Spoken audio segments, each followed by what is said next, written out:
Non è caduta nel vuoto la denuncia presentata dai genitori dalla sorella di Alex Marangon. Il 25enne è morto la notte tra il 29 e il 30 giugno dello scorso anno, dopo aver partecipato ad un rito sciamanico nell'abbazia di Vidor.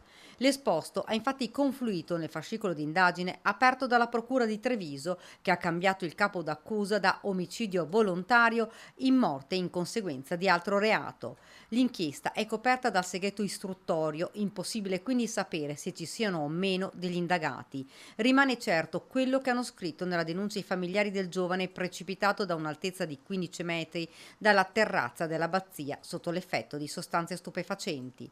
Nel documento compaiono 5 nomi che sarebbero considerati dai Marangon i responsabili della morte del figlio, persone che avrebbero ceduto l'ayahuasca, una bevanda con effetti allucinogeni vietata in Italia, che combinata con altre sostanze stupefacenti avrebbe portato il ragazzo ad un grave distacco dalla realtà e lo avrebbe spinto a lanciarsi nel vuoto.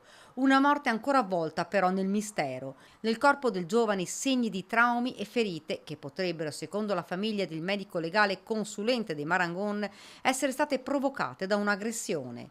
Il giovane era stato trovato morto qualche giorno dopo a Ciano del Montello e mentre il fascicolo si arricchisce di perizie, accertamenti, indagini e relazioni rimangono tante domande senza risposta e troppi dubbi. L'allarme è lanciato solo dopo diverse ore dalla scomparsa del giovane, l'ayahuasca alla cerimonia che nessuno aveva confermato di aver preso e quel volo di Alex nella notte senza, sembra, nessun testimone.